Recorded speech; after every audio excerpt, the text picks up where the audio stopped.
Okay, hello. This is the meeting of the Westborough Affordable Housing Trust on Thursday, February 11, 2021.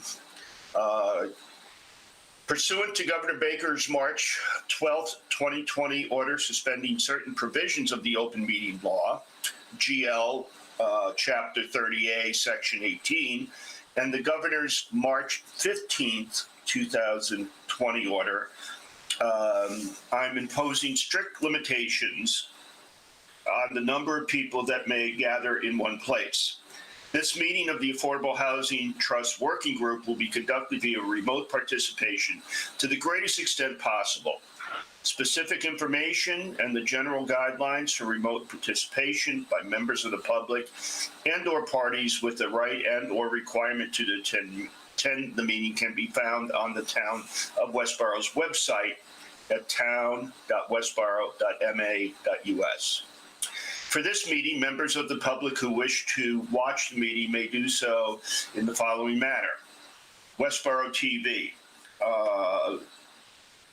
No in-person attendance of members of the public will be permitted, but every effort will be made to ensure that the public can adequately access the proceedings in real time via technology means.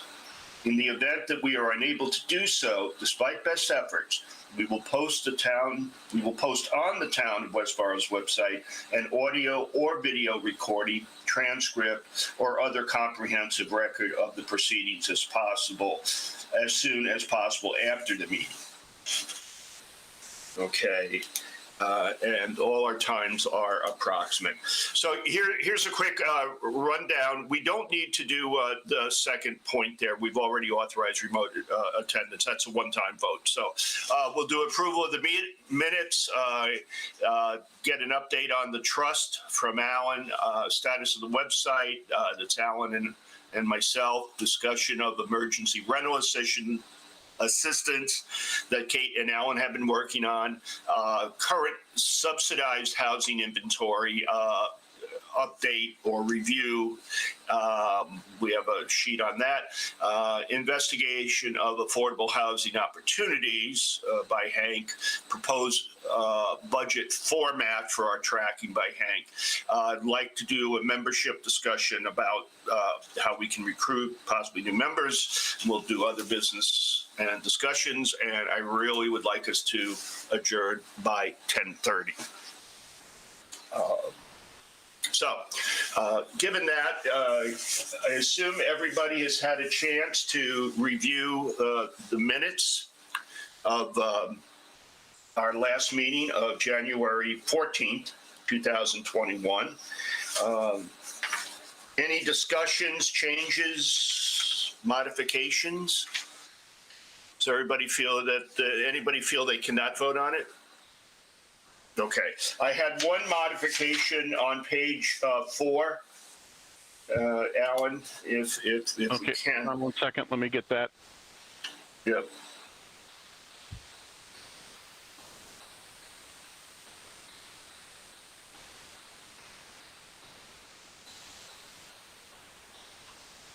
Just a simple typo. Okay, we're on page 4. All right, it's towards the bottom. It's the third bullet from the bottom. Mr. Edinburgh presented options to the email services. Got that paragraph? Yes. Okay, the third sentence has trusteed. I think it should be trustees.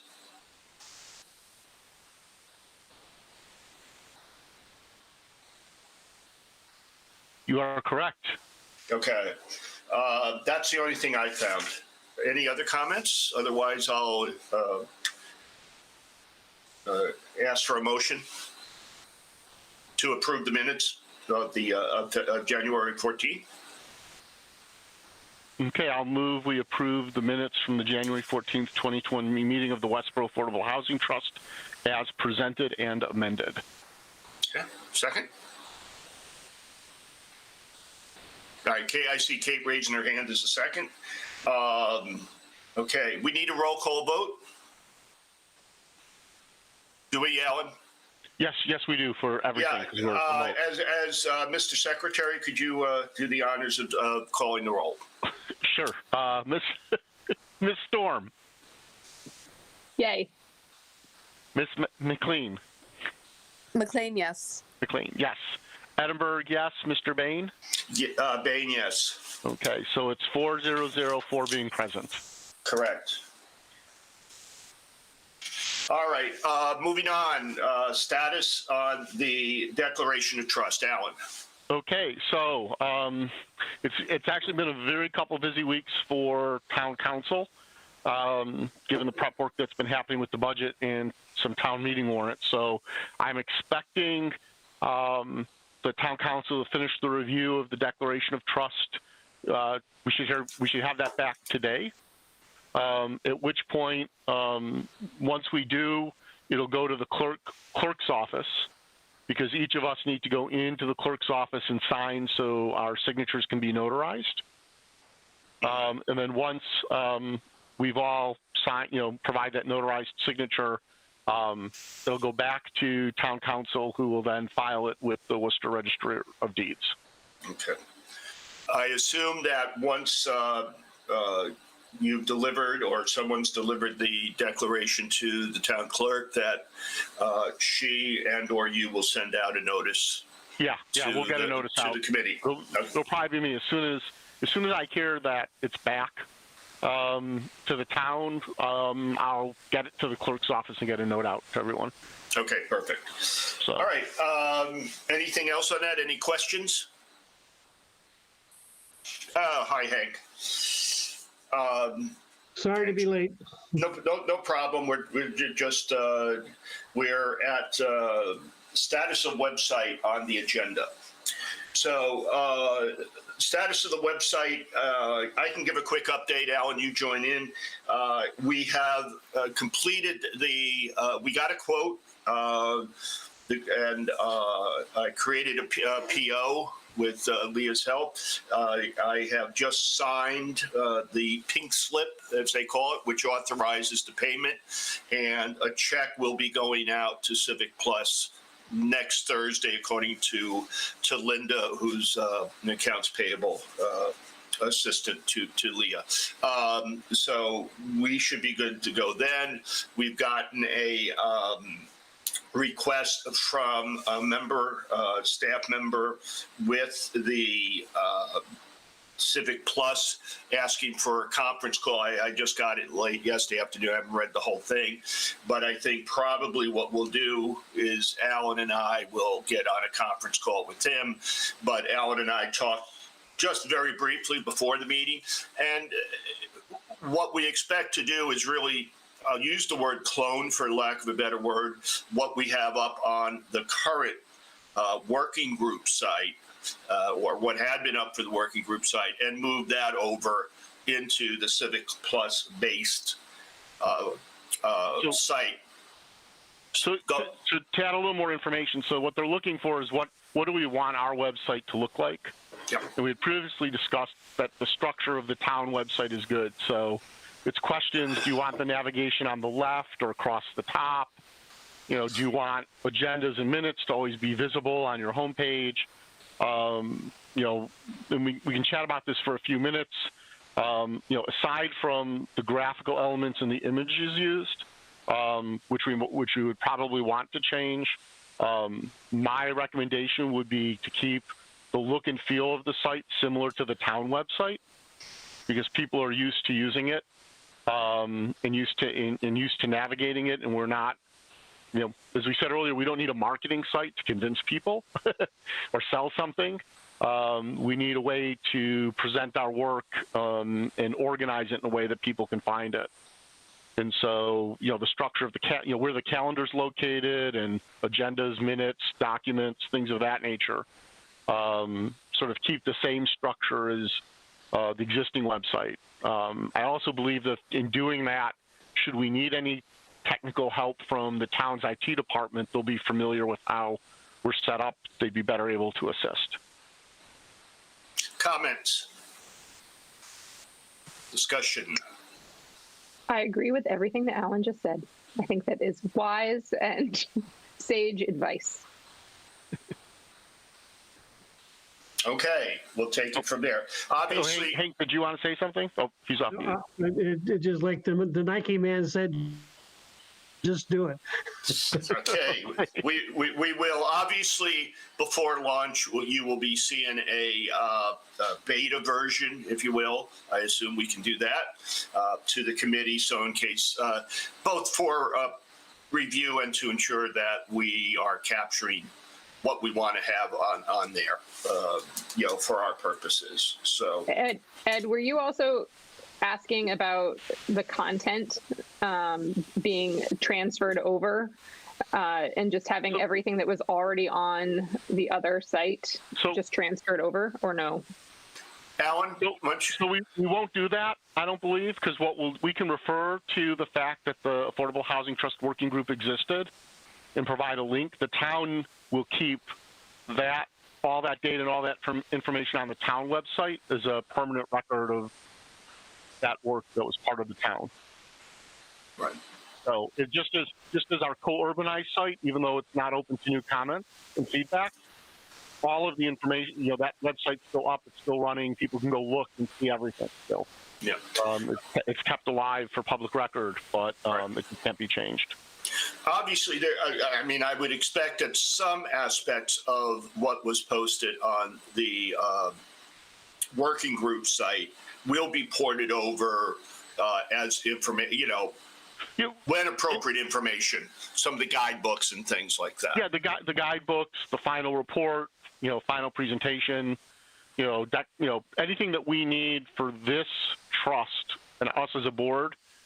From that, we'll bring over because it'll become part of our record.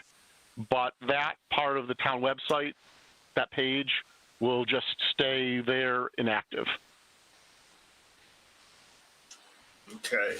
So I think I mentioned that Linda mentioned that she'd be cutting a check, per the invoice from Civic Plus next Thursday. They do it once a week. So I assume after that we'll be able to engage actively with Civic Plus in doing some of that design. And Alan and I will talk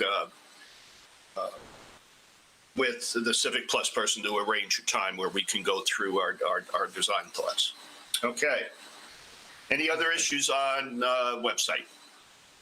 So just one comment. If other people want to review and see what we're doing, that's fine. The way there's some exemptions to open meeting law. So, for example, if we were going to do a site visit, is something to educate ourselves. All of us could go to the site visit and discuss what we see at the site visit, because because of the purpose. And so, if Civic Plus wanted to have a quick meeting and all of us jump on and look and provide feedback on the design, it's not a physical site visit; it's a website visit. That would be okay, so long as we don't discuss anything else other than providing feedback to the vendor. Right. We just have to be particularly careful about never, we'll call it negotiation. I don't mean that with a vendor or something like that, but right. Actually, that's not the right word. It's collaboration, deliberation. Thank you. We can't deliberate. We can't sort of take even a vote of. Right, but we could provide feedback. Right. And provide a review so that we can. If other people wanted to look at their mock-up or in process, I just want to let people know it's perfectly okay. Everyone can be included. Right. Okay. Good. Any other questions or issues on the website? Okay. Good. All right. Moving on. Discussion of the emergency rental assistance that Kate and Alan were working on. Can you give us an update? Okay. So I'll let Kate go first. We sort of divided and conquered. or conquering, I guess it's in process. So yeah. So I spoke with a few people through the Westborough Cares, which is In Your Shoes, the Kirkside Foundation, and St. Paul's. What's the Catholic church in the center? St. Luke's. St. Luke's. Thank you.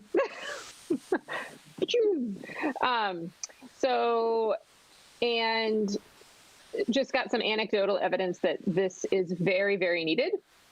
I also spoke with Kara Presley, Director of Youth and Family Services, and got some anecdotal information as well. I'm currently trying to get information from Rotary about data regarding the current community relief fund, because there's, as you all I'm sure know, there's a COVID relief fund that the Rotary Club holds the funds for and distributes the funds for. And all of the funds that have been collected are only being used, are all going to housing right now. So there have been requests for other things outside of housing, and the folks that make that decision, which is largely Westborough Cares, has decided that the housing need is so great that they can't take their limited funds from that community relief fund, community relief fund, to put it towards anything else besides housing. And it's only $1,000 at a time. So there's some limitations to what that can provide. And it's also a limited fund. It's based on donations. And so that fund could dry up at some point. So the demand for housing assistance is incredibly high, anecdotally. There's also just some conversations that happened with legislators back in December. Like 85% of that conversation was about housing needs and how we're just drowning in lack of affordable housing. But also there's a lot of questions related to the current pandemic and like the moratorium on evictions. So there's some questions about what are the rules around that, because some of the things that people have experienced are they can't get evicted necessarily, but when does that end? And also, if they can't pay rent, they're also collecting late fees and administrative fees. So it's, even though folks are not getting evicted, they're collecting debt of rent, but they're also collecting debt of administrative fees and these late fees. So to dig out of that once the moratorium is over, it's going to be quite difficult for folks. And so there's definitely a need there. And then RAFT, I don't know if all of you are familiar with RAFT, the Rental Assistance for Families in Transition. Some landlords won't take it because there is there's some requirements around it. And I haven't looked into this further. So this is all just anecdotal conversation stuff that happened that people are telling me. But basically that because of the restrictions around it, some landlords, if they take the funding, can't then evict the family that gave them the funding for a certain period of time. And again, I need to look into this further to clarify clarify the rules. But the gist of the situation is that some landlords are not taking RAFT money because they don't want to be stuck with these families. So they want to have the option of eviction. So even if the RAFT amount is significant, like one client of the folks that I talked to had a $10,000 back rent payment from RAFT, and their landlord wouldn't take it because the landlord wouldn't then have the option of evicting this person. So there's limitations around what's currently available for folks for housing assistance. And so in my humble opinion, from my conversations that I've had with the social services that in our town, is that housing assistance is greatly needed, especially related to emergency relief related to the pandemic. So I think this is a huge need. Whether I don't have exact data, like in terms of how many people have requested funding from the Community Relief Fund, nor how much money they've given out. I don't know, Alan, if you have that data, but I haven't been able to get it yet. Okay, I don't know the total money of the fund that's been raised. I believe right now that the balance of the fund is less than $10,000. I believe they've spent over 20. rough numbers. I had a conversation with Shelby Marshall, who's on that committee, about the funding and about the willingness. The CARES group had been doing rental assistance work prior to COVID as well, so they have a process. We'd have to look to see if it's formal enough. So knowing that there's a need, I've done a survey. I haven't had time to do the spreadsheet and the fancy PowerPoint slides, but there are the Mass Housing Partnership is sort of a checklist of what to-dos and not to-dos with emergency rental assistance to deal with different aspects of it. So, in one of the challenges of the RAFT, one of the challenges of the RAFT program is actually still a best practice recommendation for us if we were going to do emergency rental relief, and that is if you're when a landlord, if someone owes $10,000 in back rent and they can get it, but the landlord isn't willing to forestall eviction for some certain point in time in the future, they're saying, give me all my money, make me whole, I'm still going to kick you out next month if you can't pay, right? Which is obviously defeats the purpose of creating housing stability. And that's, infuriating to hear, right? So there's quite a range of things we could do that are being done out there, but there's some general guidelines and practices. So as far as looking at amount, we would need to decide who qualifies in terms of household income to be sort of in line with affordable housing and not create problems with what's known as a GIFT Act for subsidized housing, which could potentially disqualify someone from public affordable housing programs in the future. We'd want to limit ourselves to either 80% AMI or 100% AMI. The programs should have mechanisms to identify that the housing need is COVID related. So either evidence of unemployment or evidence of reduced employment. Many of the programs ask that the applicants show that they've attempted to negotiate a temporary reduction in rent, or that they've applied and attempted to do RAFT or some other program and assistance funding, even if that effort's been unsuccessful, right? So that that we're a resource of later, I don't want to say last resort, but later resort as opposed to first resort when there are other programs that are more integrated into the regular affordable housing system that are available. So it really comes down to the documentation we're going to require. It doesn't have to be onerous, but there should be some that we decide to do. As far as amounts, most of the emergency rental, the rental assistance programs are paying up to a percentage of rent due. So it's serving as a rent reduction or up to a certain amount of back rent. The programs with back rent typically do ask the landlord to commit to non-eviction for a period of time going forward. So in other words, if we're going to help your tenant catch up, you just can't kick them out next month, right? That's good for you, it's bad for the tenant. It has to be a win-win. From a structure standpoint, the assistance needs to be provided as a grant, where we pay the landlord directly as opposed to providing the money to the tenant, who then pays the landlord. So the landlord would have to agree to get part of the rent from the tenant and part of the rent from us. And they would need to sign the agreement that they're accepting that, this payment of rent for the benefit of the tenant. And what that does is that actually prevents unscrupulous landlords, and I don't know if we have any in Westborough, but unscrupulous landlords from taking money from our program, not applying it to the tenant's rent, and then going to court and evicting them when the eviction restrictions lift.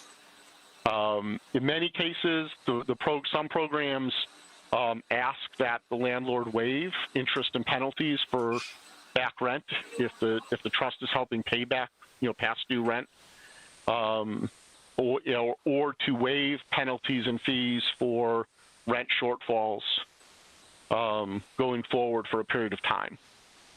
And so that's something to consider. It's sort of the balance between trying to advocate what's best for the tenant, but not getting to the point where where landlords are going to say no, it's not viable. And so it is. I'm looking to see if there are any programs where it's requested but not required for some of those things. Most of the programs are providing between rental assistance from anywhere from 50 to 100% of rent for 1 to 3 months. It does not appear that any programs would prevent someone from reapplying for assistance again in the future.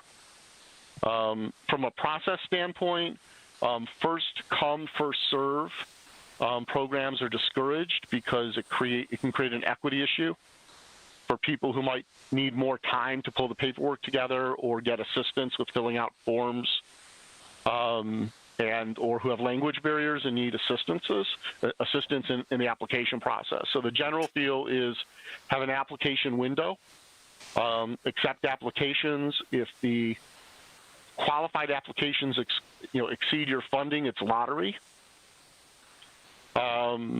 with some expiration for executing the grant agreement. So, if someone is chosen in the lottery and we can't get the landlord to sign in a certain period of time, then we have to, then the grant expires and we have the ability to give those funds to, the next person on the waiting list. Obviously, if the number of applicants don't exceed the demand doesn't exceed the available funds, then everyone can get the offered the grant and the assistance. If not, it's a lottery. If you have funds left over, then you can go first come, first serve, or you can do a second window. And anyone who applied, or even if you do a lottery and you have more demand because you had more demand, if you then fundraise or allocate more money, you do a second window, everyone's applications would roll forward. And you'd have a second window for applications. We have to figure out who's going to evaluate the application and sort of manage the program.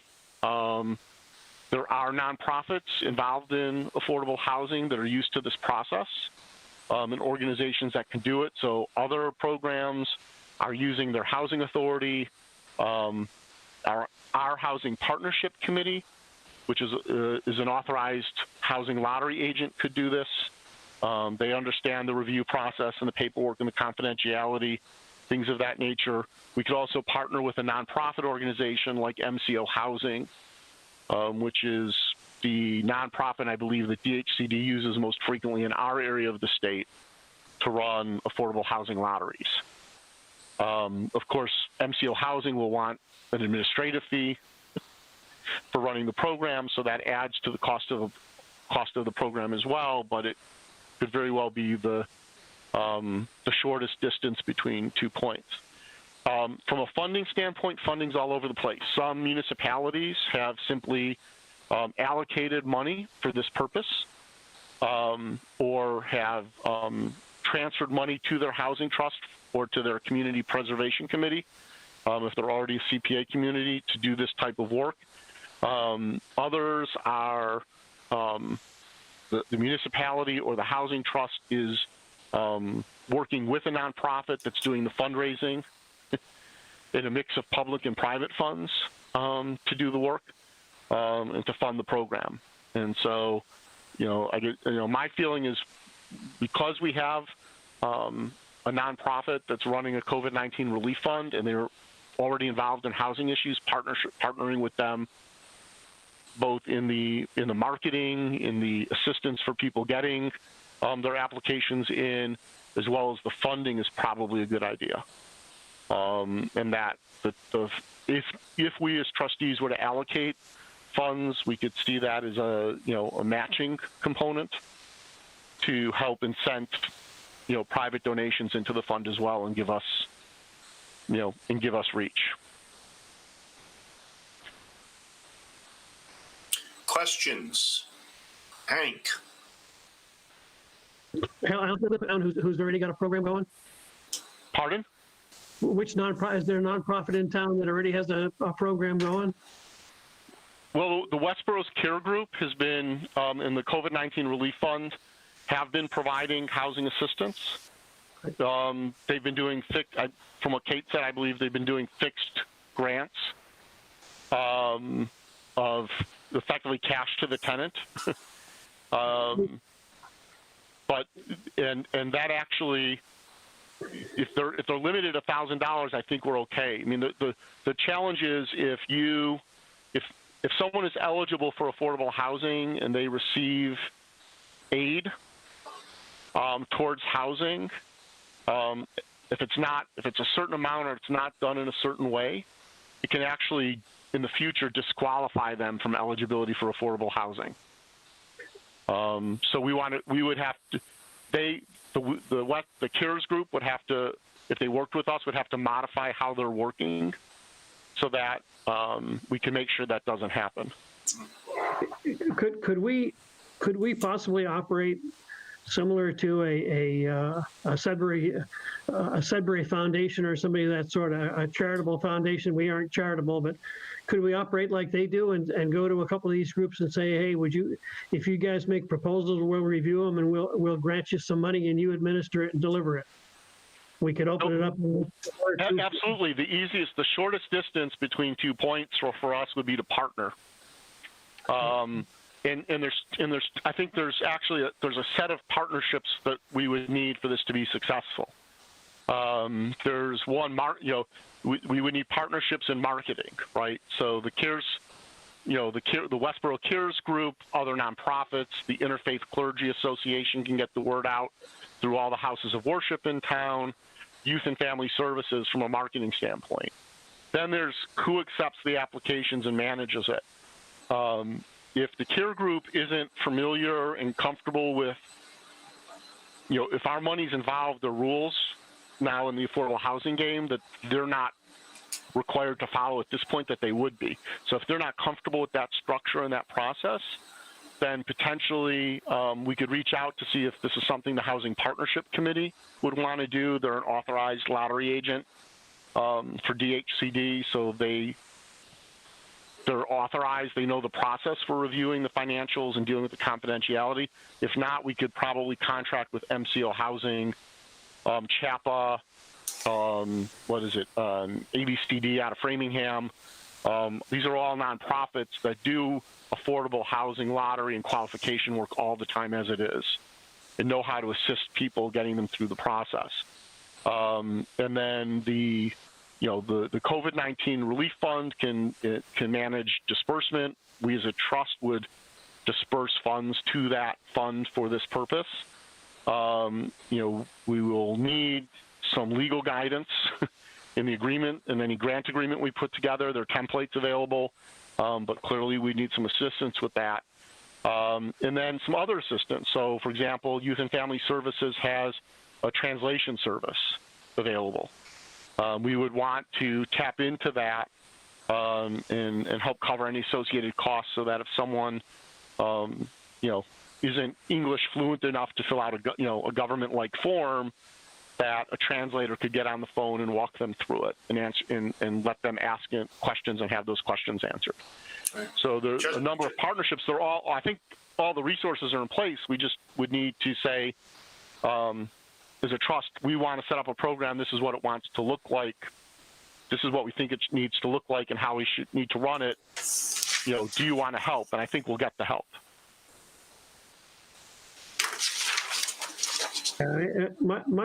My sense is we as a group don't have much in the way of resources to do due diligence and administration.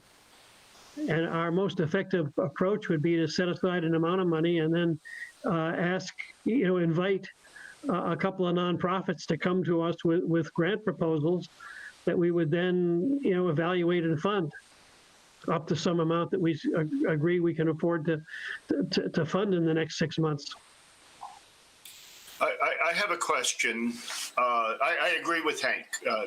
I think offshoring or offloading as much administrative aspects and ensuring that processes are being followed, with the appropriate paperwork, et cetera, would be the most effective and time efficient. Would any monies that we might allocate, be appropriate, only go to to people living in subsidized housing? So you have to be there. You have to be very careful about restrictions that you put on recipients of the funds. So you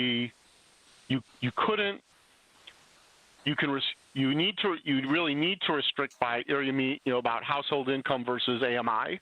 Right. But restricting it to people in current SHI or subsidized housing inventory, affordable housing, might be seen as discriminatory. Okay. Additionally, you can require evidence that someone is a current resident of Westborough by a copy of their lease or a month-to-month rental agreement. But there are issues with respect to longevity. So, programs that have said, well, you have to, if you've been a resident of a town for 3 years, then you can qualify, right? If you moved in 6 months ago, you don't. Those types of rules could be seen as discriminatory. And the problem with discriminatory is not only could it create a problem for us as a trust, but if someone is in or is going to use affordable housing and they've participated in a program that's deemed discriminatory, then they've benefited from that, and it can hurt their qualifications in the future. Okay.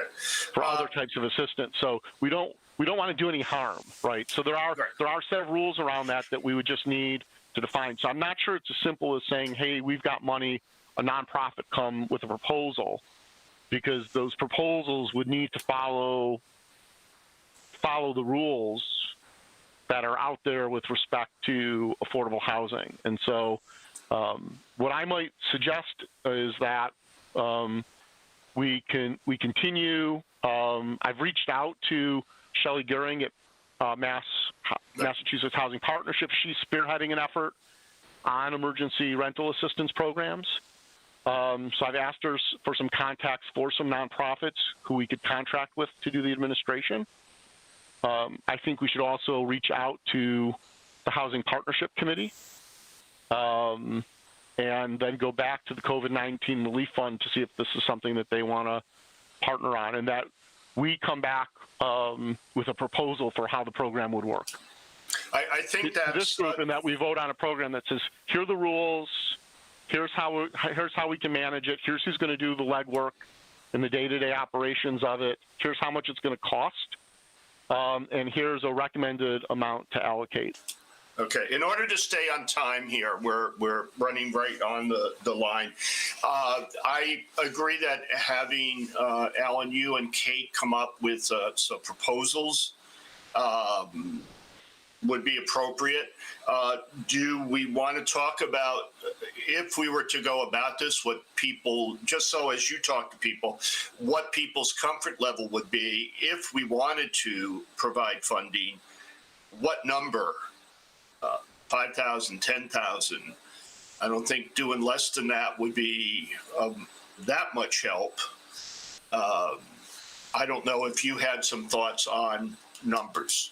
We're not going to vote it. We're not going to discuss it because that should be something that we have as an item. But I would just like to get a feel if anybody has some thoughts. I want to get some more data from the COVID Relief Fund to see how many applications they've received for this first before I put a number out there. Okay.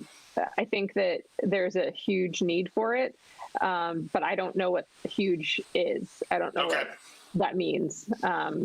All right. So And some of that I think will come to, it's how many households need assistance and to what extent per household are we planning to assist. So, a program that says 100% AMI, up to 50% of rent for 3 months, you might be at $2,500 to a little over $3,000 per household. Per Right? household. So a $30,000 fund would potentially help 10 households. Right. But not all households are going to need that much. So maybe you help 20 households. Right. I also, as we think about that, it's, how much money would we be willing to set aside or allocate for this? And again, it doesn't have to be right. It doesn't have to be all at once. We can say, let's do a first round and see what happens, and then make further decisions. But also, set expectations about private contribution fundraising efforts. Right. Okay. And broader community participation. So Unless there's something critical, I think, once again, for timing purposes, Alan and Kate, do you feel comfortable that you can continue your investigation and then come back with, at least an outline or some gross recommendations or choices for the board in general, for the committee in general? Okay. absolutely. And you can do that in the next month? Yeah. But by our next meeting, if not, if you can do it sooner, we can always see if we can put together a meeting, because I know these people are hurting, and we don't want to. We want to do it right, but we also want to keep in mind that there is, as Kate's mentioned a few times, a significant need out there. So we want to be as reactive as we can. Okay, moving on. There's a. I don't know if you can bring up, there's a document on the current SHI. Yep, I will present that. Or if you can bring it up, I can talk to it.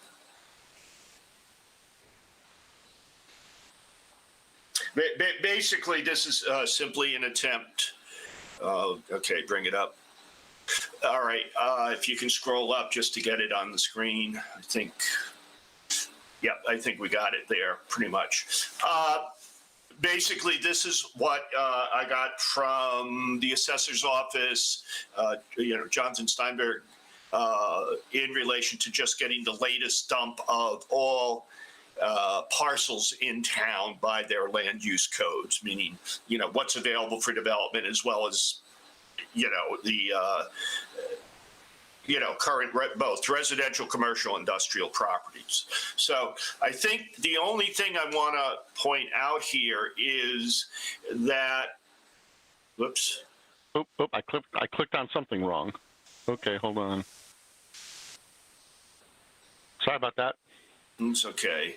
All right. If you can look down, like the fourth column D, where it has type, you will see that, and I just sorted it this way, that the significant amount of subsidized housing units are rental units. Actually, I have a percentage down there, 94%. Down on the bottom on row 19, you'll see 94% of our inventory is in rental units. Only 6% is in ownership units, which is a little surprising. I thought we would have had more ownership opportunities with that. And I'll let that go. Now, Alan, I think you mentioned the only other thing is the affordability expires column F. Yes. One of the concerns I raised was the Avalon West, which is row 11, which has a 2025. Yeah. So I don't know if you had a chance to check with Jim Robbins, town planner. I'm not sure if Avalon West is still expiring in 2025. Okay, I can follow up. I know that Westborough Country Village. That Westborough Country Village in 2017 renewed, and their rentals are now in perpetuity. Okay, so that should be changed. That should be perpetuity, and Right. I can And call. I'm not sure about Avalon West. I will ask Jim. I will contact Jim. Additionally, Zara Gardens, I forget, is it 3 units or 4? There's some additional ownership units. Which one is this again? It's not on. If this inventory was as of the 2010 census, there's some additional units that have been added to SHI that aren't included here. Okay, well, I'll talk to Jim about getting this trued up with that. But I just wanted to give people a quick overview. If you go down, we're just scroll down a couple lines. As we can see, we have roughly 7,300. That's probably low, but our 40B subsidized, if you will, if I say target, it's actually 13%, which is good. I mean, yeah, we're well over our 10% requirement. However, the biggest concern is if any large apartment complexes come out of the inventory because of expirations, and with the continued development of the Pulte properties, that's going to be adding on over the next few years if they stay on pace, significant amount of new units that have no subsidized housing in them. And I believe that could drive things down to around 11% from something Jim did. But I'll work with Jim on this. Okay. Right. I mean, Del Webb Chauncey Lake is 700 units, right? So that alone, brings our, total housing units over 8,000. I know that, like Zara Gardens, I think there are 2 other developments with small quantity ownership, affordable housing. I thought it was 1,400. I thought it was 70 units per building. With 20 buildings. It's 50 units per building, 14 buildings. Okay, fine. 700. So 700. All right.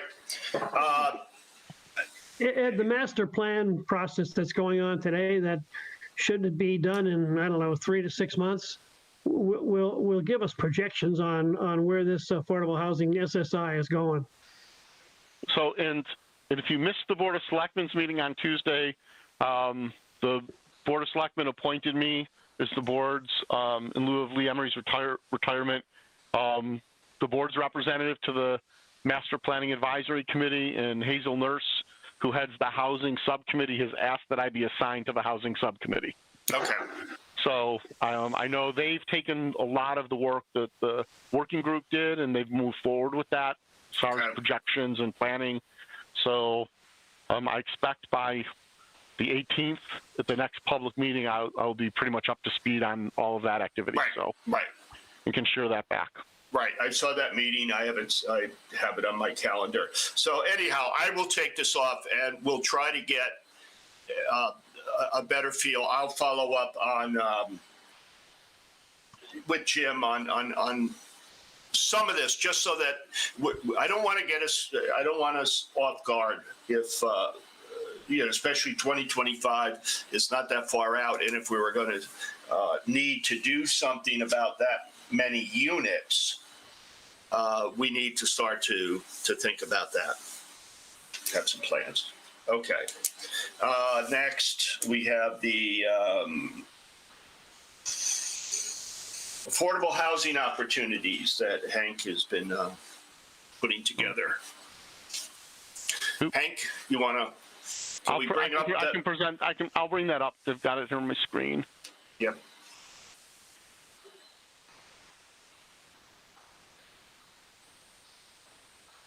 Let me make it a little bit bigger.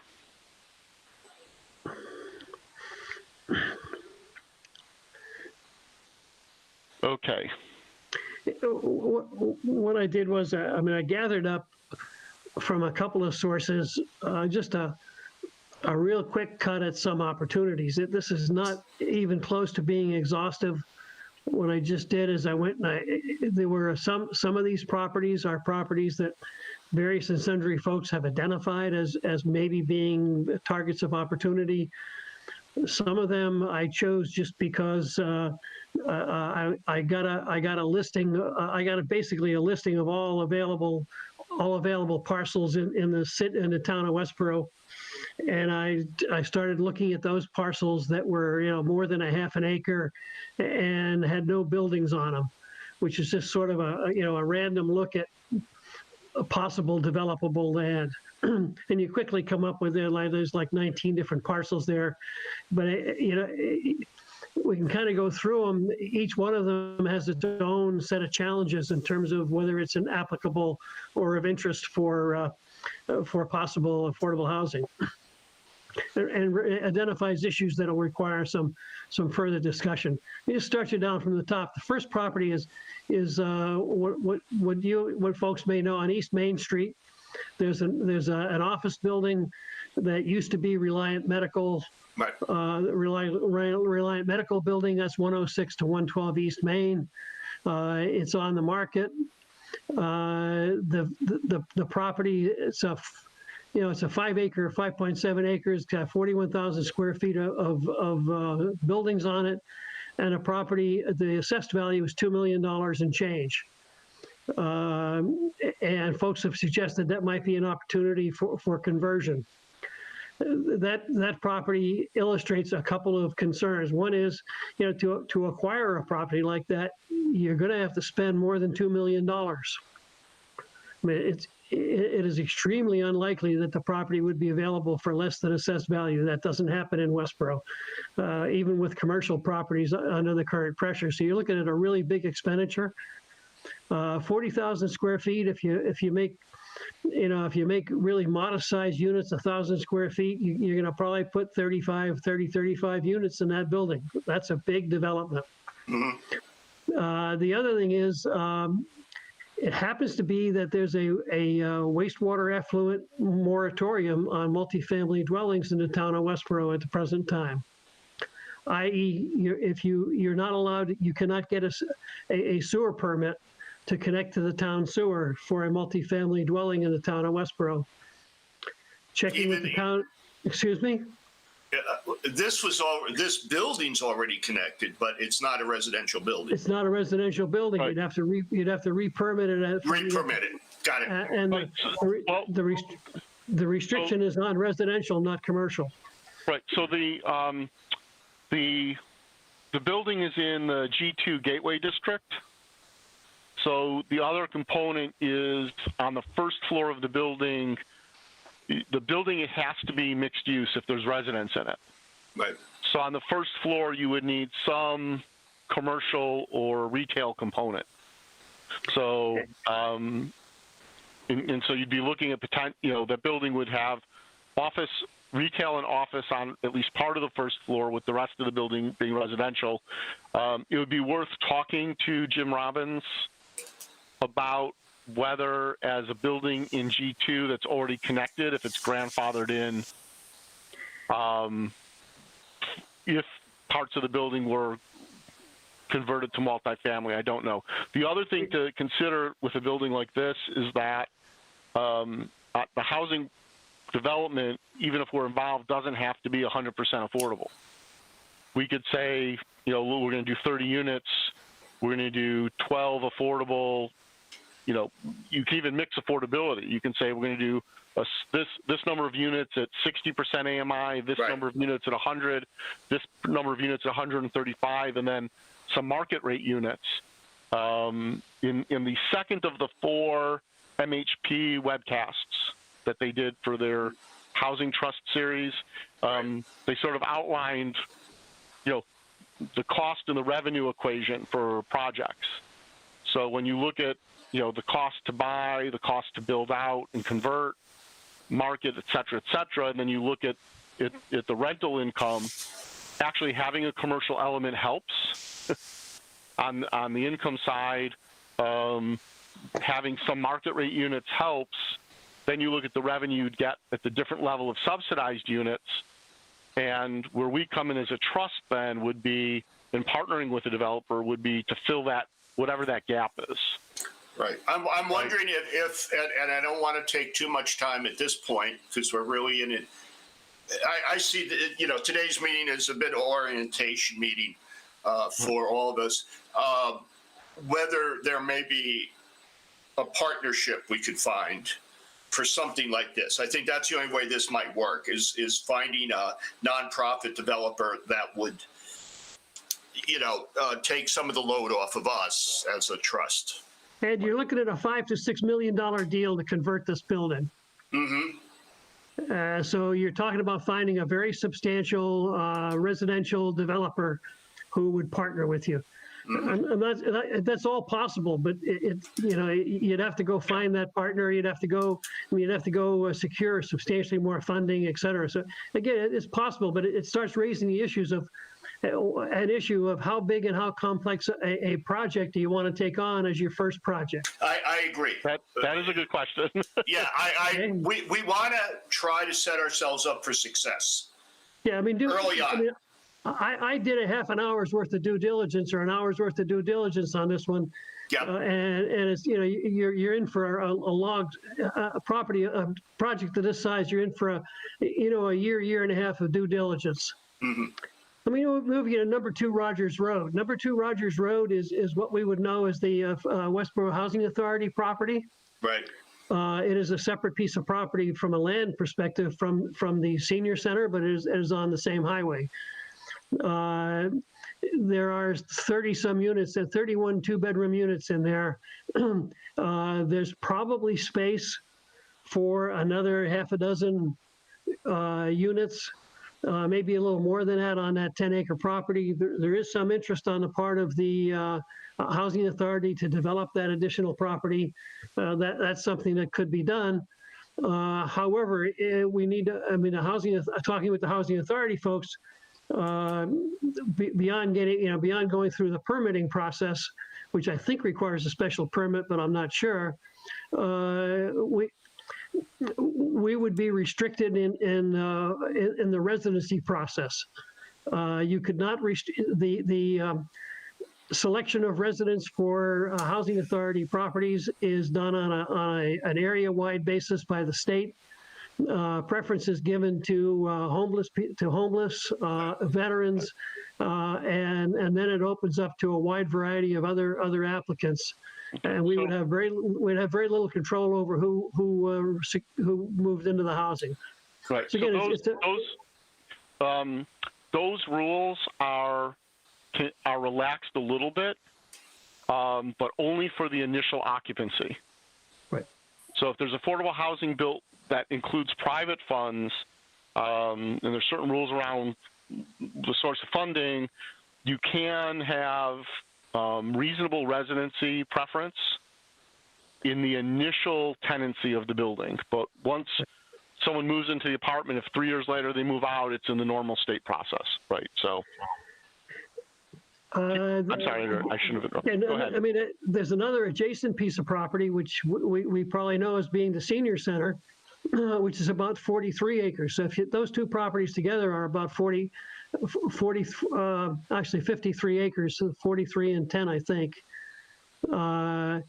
The senior center does not occupy anywhere close to 43 acres. The town does own the land. It would be possible to get consideration for donating the land or using the land for housing. Some of it is wet, some of it is ball fields, but there's probably enough space up there to put a number of units. It would take a bit of engineering work to kind of sort out what could go there. It would take a lot of community engagement to see if folks would be willing to do something like that. Okay. So that, again, I deliberately chose a couple of municipally owned properties because, again, going through the mass housing seminars and such, land acquisition is a large cost in these housing developments, and mass housing recommends you keep land acquisition costs below 30% of the project price. It helps a lot to do that if you're able to acquire the land from the community that has surplus land, is willing to transfer it at a reasonable price. On Smith Valve Parkway, there's also a couple of parcels that are known as the Hokomoko Pond site. That property has now been declared eligible for use for all uses, basically, with limited restrictions. Again, the town owns it. It's close to the MBTA station. Has a lot of possibilities because of that, for being good for affordable housing.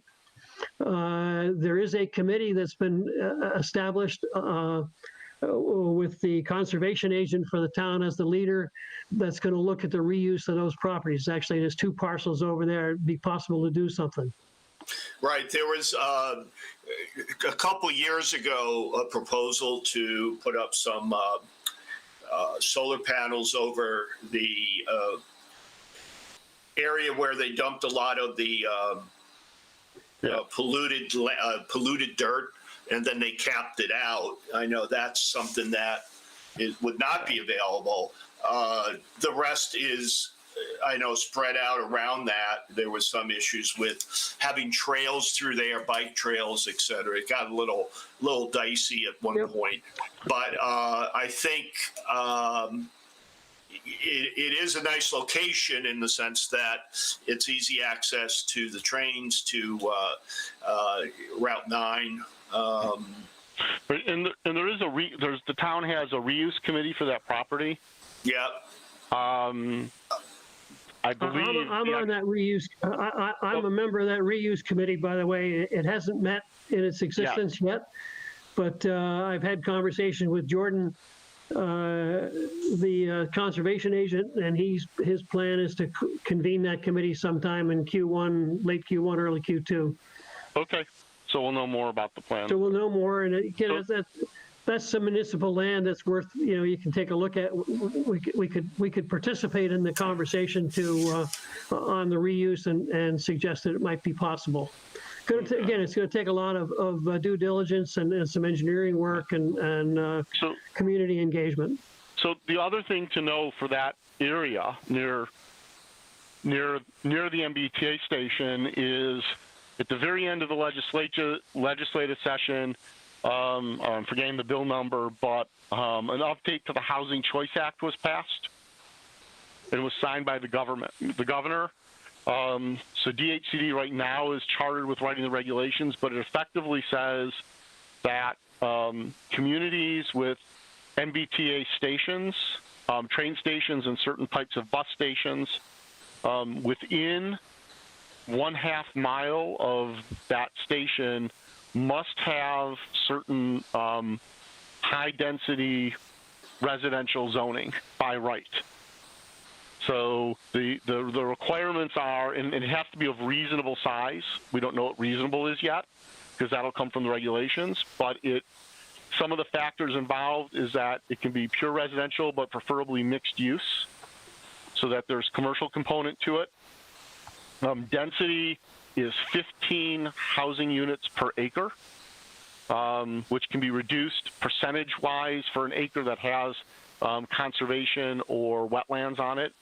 Anything where the land use would be restricted by other laws, and there are a whole bunch of other factors in it. The interesting thing, it's by right, which means it wouldn't require a special permit. It might not even need a site plan review.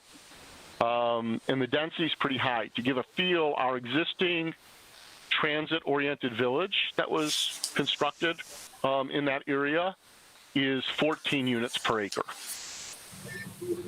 So to give you a sense of what, if you drive around there, what the density potentially would be.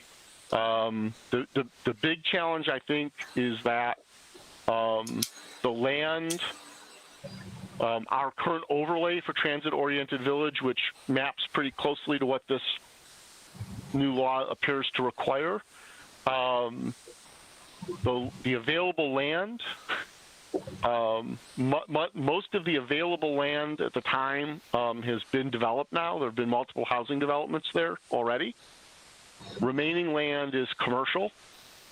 And if you look at the full half-mile radius from the corners of the land of the MBTA station, you also end up in several fully developed single-family home neighborhoods, right? So I'll send out, we're starting to get guidance from the Board of Selectmen and other boards have started getting guidance from Town Council about the potential impact of the legislation. I know the Planning Department is looking at this already in a pretty serious way. So I will get information about this out to everyone. because that could have, that could change the economics of what happens as far as housing in that part of town. Because there'll be, by right is a lot less expensive to develop. So we could potentially engage with, depending on how the zoning ends up happening, through town meeting, et cetera. If developers were interested, we could then engage in assisting or increasing the percentage of affordable. And by the way, I believe it's a 10% affordable minimum requirement for that development. In some cases, it can be as high as 25. So, but anyway, I'll share that out. I assume we would want to go with higher subsidized units just to keep our inventory. If possible, right? If it all depends on how DHCD writes the regulations now. Okay. Because the thing with by right is, so by right, the review is, does it meet the requirements of the zoning? And if it does, they get to build it. There's no, we could go in and offer incentives for higher affordability with the developer, but it's not like there's no special permit process where there's a deliberate negotiation and deliberate mitigation. Yeah, but if, Alan, I believe if the town were to transfer some of that land to the housing trust, we would then be the agency who chose the developer, and we could set terms that we felt were appropriate for choosing that developer. That's true if it's town-owned land, right? It's town. The Hokomoko Pond today is town-owned land. Yep. Right. And I know there's a lot of push for that to become recreational in some form. But there's going to be very substantial discussions and arguments about how best to use the land. I suspect this transit or this recent housing choice legislation will have an impact, but I would suggest that we're 2 years away from having answers to those basic questions. Could be. Yeah. During those 2 years, we as a housing trust should participate in the conversations and make known our interest. But it's going to take at least 2 years to get closure on those issues. Okay. Yeah, and that's not bad. It's just we need to understand that that's the kind of time horizon we're dealing with. Right. Oh, absolutely. I identified a couple of other small town-owned parcels, one on Upton Road and one on High Street Extension, 9/10 and 7/10 of an acre. Those are both vacant parcels that the town owns. They're both in residential neighborhoods. They're both surrounded by other residential dwellings. I believe they're undersized I believe they're beneath the minimum lot size, but you could go 40B, friendly 40B and develop single family or duplex 2-family housing on those properties. So those are, and I suspect there's more properties than that. That was just the first two I happened to stumble across that looked like they might be worth investigating. Now, didn't question the one at 1 Upton Road? Wasn't Habitat for Humanity a couple years back making a proposal or a request to develop that? Habitat asked the town by way of the Housing Partnership Committee that was in place at that time. Got to be at least 5 years ago, maybe more.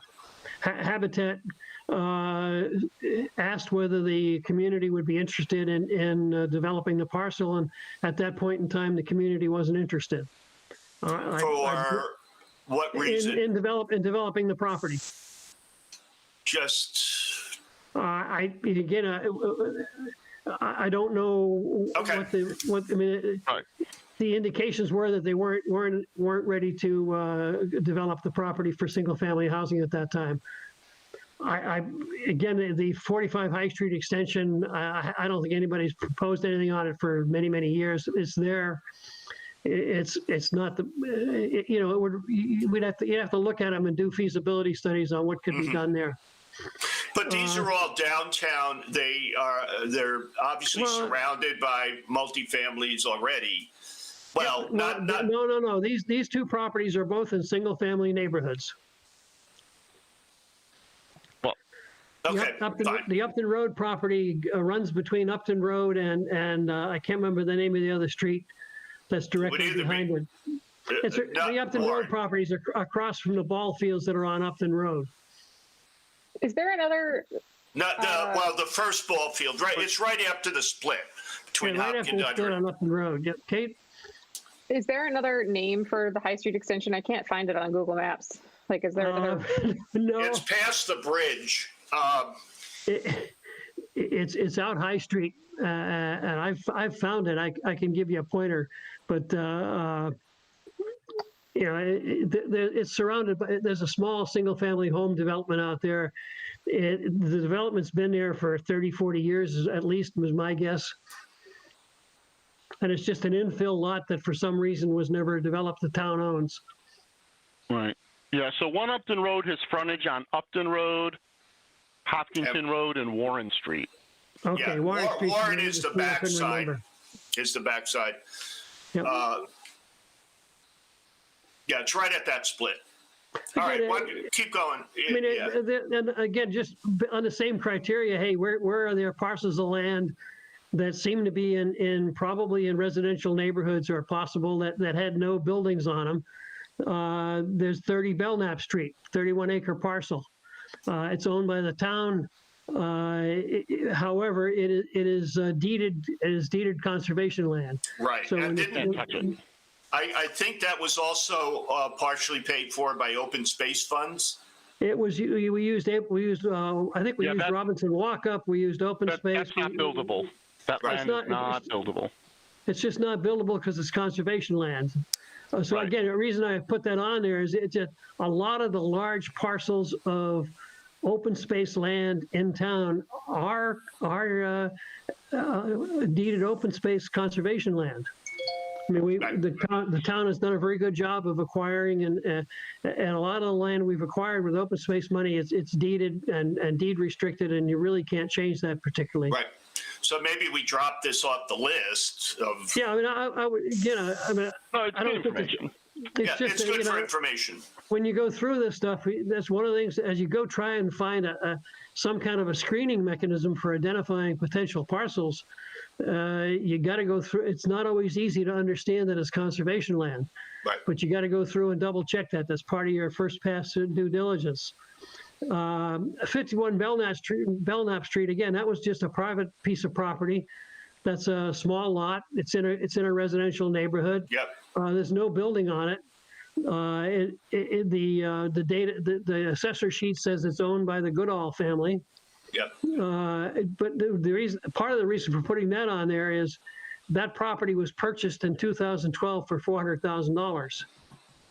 So, just to give you an idea of the market value of a 1.6 acre property, $400,000 in 2012 is probably $600,000 or $700,000 today, right? I mean, you're in Westborough. You're probably looking at $300,000 an acre to buy property on the open market. That's just what it is. I mean, buildable lots in Westborough, $400,000 is probably what you're looking at as a starting point. $400,000 lot, you're talking, typically a developer would build anywhere from an $800,000 to a $1.1 million home on that property. That really hard to make something like that. I mean, that's hard to buy an acre of land in Westborough and build single-family affordable housing on it. Right. Another piece of property that comes up on just a straight screen. There's a 4.7 acre property over on Robin Circle. And when you go look at it, it hasn't been developed. It's clearly in a residential neighborhood. But when you go look at it and go through some of the first level of due diligence, you understand that it's probably landlocked or has minimal access, which means it would be expensive to develop. But it's also, it's probably in an overlay area of environmental concern, and there's probably wetlands. So if you get interested in properties of that sort, you're going to have to go in there and get some civil engineering work done to validate that it is in fact viable from a wetlands protection and environmental concern and access perspective. Just kind of illustrate, hey, identifying a potential build site is really a very, very preliminary step. There's a lot of due diligence you have to do to verify that the sites are in fact good. And oh, by the way, you're looking at spending, you know, $300,000 to $500,000 to acquire a site, which makes municipal property even more attractive. Okay. I have a sort of a hypothetical question for the group and for Hank then. Looking at this list and sort of looking at the properties that that Hank shared, let me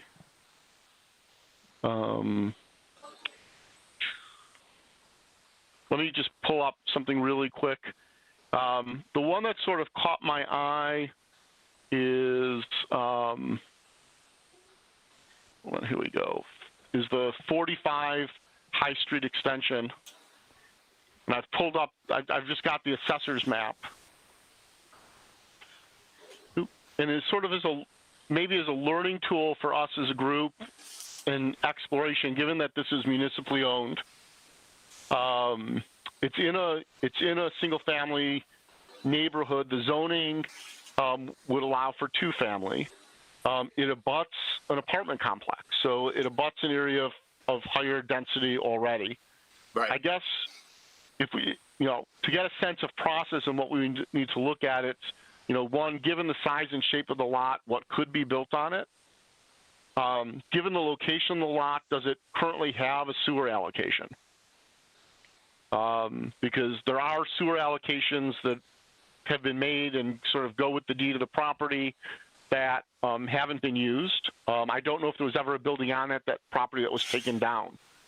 I'm wondering if it'd be worthwhile and maybe if Hank would be willing to just make a couple of phone calls and you know, to the planning department, to the DPW, and say, you know, if we were going to think about a 2-family unit on that property, what could it be?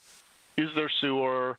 And then, you know, if the town were to transfer to us, then the question is, you know, as a trust, we'd put out a request for a proposal where we'd then ask for a private developer to come back with a proposal on the cost of construction and what they would need from us as subsidy to make the project effective for them as a nonprofit developer. So I'm wondering if that one property, it might be just as an exercise sort of to learn the process, it'd be worth getting a little more detail on. Yeah, Alan, I could also organize a site visit. You may want to wait till the snow melts. Okay.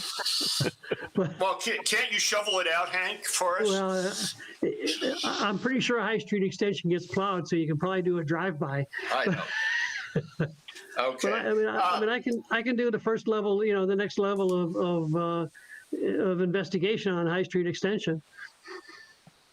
Yeah, could you do that? Sure. Just to pick something.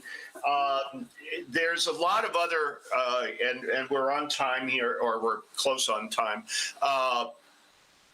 From the dump of all the parcels in town, there's a lot of, I shouldn't say a lot, there's not a lot of parcels, but there are some larger ones that are zone residential that are not developed and are not, you know, there are some subdivisions that have already been permitted, if you will, or approved that haven't been built yet. But once again, per Hank's point, if we were looking to buy property in residential areas of any, you know, size to put up a few buildings, like a few duplexes or something, it's not going to be cheap, just because of the land cost, if nothing else. Right. Even if you got. And again, remember that all of the money doesn't need to be us. Correct. Right? That effectively, if you bring in a nonprofit developer our role really becomes what's the difference between market rate and affordability. Correct. You're probably looking at a third to a half of the cost of the development. Probably, yeah, it's a safe bet. Okay, so Hank, if you can follow up particularly on that and any other properties, do you have the full dump of the I got the dump of every the Parcel. full street, what I call a street listing. I got every parcel in town. It's a big file. yes, It's not easy to. I mean, you can't do an SQL query on it and get answers, right? no, you can't. It's not. You have to. You Not have a to do a relational lot of. database. It's You got to well, sort and you got to filters. decode. But I mean, what I would encourage the trustees is to start thinking about if you were, what are the criteria you would use to make a choice on what to develop for the first project you would pick. I mean, ultimately, you're going to get to the point where you have to say, well, do I want to do this or don't I? And generally, it's best to make those decisions having set the criteria for what you're trying to accomplish prior to bringing forward the candidates. Right. So I trustees might want to start thinking about that. I think that's definitely a great conversation for us to have. I think it can be, a little additional due diligence to say this is what this type of project would look like for us. Will be helpful for us as part of the learning curve. I know there are other properties with buildings standing where, it wouldn't be buy vacant land and build, it would be buy property, renovate, and repurpose. And maybe as we continue to work, we identify one and do the what if scenario, saying if we did this type of a project, what it would look like, so we get a feel for that and start making decisions. But this is good information, Hank. Thank you. Just to follow up on that, I checked in with the executive director of I went through the housing committee that's working on the master plan, got directed to the executive director of the Youth and Family Services to investigate whether somebody had done an inventory of properties that might be interesting to upgrade, and we haven't done anything of that sort. We don't have an inventory of properties that would be eligible for renovation. Okay. So I did receive from DHCD a memo about what renovations allowed and what's not. Okay. And so I'll share that with everyone. All right. Yeah, I will also. I was going to contact Jonathan, the assessor, and just see if he has a listing of property of home buildings that might be in tax title. Right. There's I haven't done that yet, but I'll talk to him. There are two buildings that are in the Attorney General receivership program, but we should move. Yeah, we need to move forward. That's for discussion next time. If anything, and once again, if people want to have certain agenda items on there, we lost Hank. Please, we still have quorum though. He'll be back. Please send that out to everyone. There's Hank again. Okay. Hank hit the hung up button instead of the mute. Okay. Yeah, I grabbed the wrong icon. Okay. Next thing I had on the agenda, thank you, Hank. Great job. It was membership. I'm just saying I want people to think about who else you might know that would be appropriate to this committee. My only thought is whether we should try to get somebody with building or contracting experience. I know Hank has been down that road, more than once, working with developers and, land use and things like that. But I'm wondering if getting somebody that's actually, a possible current contractor, that would add to our ability to assess viability. Okay. You don't need to bring it up or decide. No, I think that's good. I know I spoke to two people who do that type of work, and they both said that, well, they'd be interested. They'd be concerned that if we put out a bid for a project, that they would possibly want their company to bid on it. So, they might want to be on the other side of the fence. But yeah, I know. Well, that's the problem. I mean, or a concern. But there may be others that are maybe they only do a certain type of renovation, like they do interior, but they wouldn't be normally part of our bid process or partners there. They're not necessarily general contractors, but anyhow, keep that in mind, because we have a great group here, but the more the merrier. Other business and discussion. The only point I had on that I'm going to bring up is there was a question from Leah and or Linda in our in the finance team, whether we should have more than one signature on a purchase order for amounts over a certain amount. Because we just did the Civic Plus, which was 2,500 plus the 525. I don't think we have time to discuss it now. We can bring it up next week, but if people have ideas of, should it be over 1,000, over 2,000, should 2 board members or 2 officers, if you will, need to sign off on that request. Yeah, it would just be another section of our fiscal policy, I think, another little paragraph. So it's not a bad idea once we get up to whatever the right number is. Okay, but I'll bring that up next time, and maybe if we want to, we can, Alan and I might be able to work on terminology if we think it's appropriate, and at least bring it up for discussion and throw it up.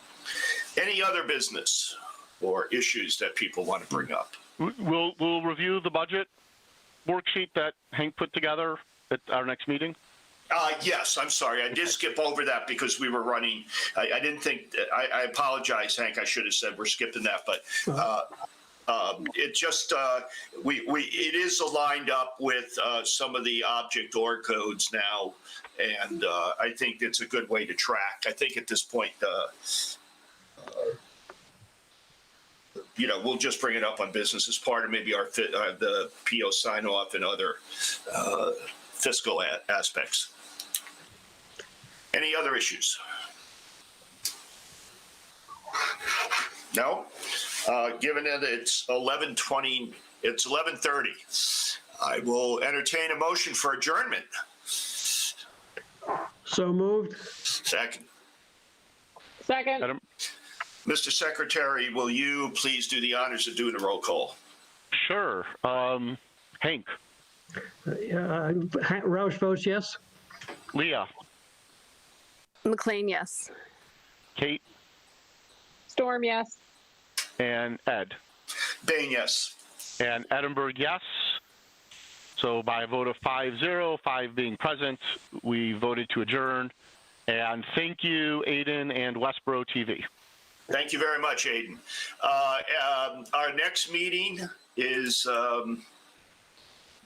it'll be a month from, well, I don't want to say today. Let me get up my calendar. It'll be March 11th.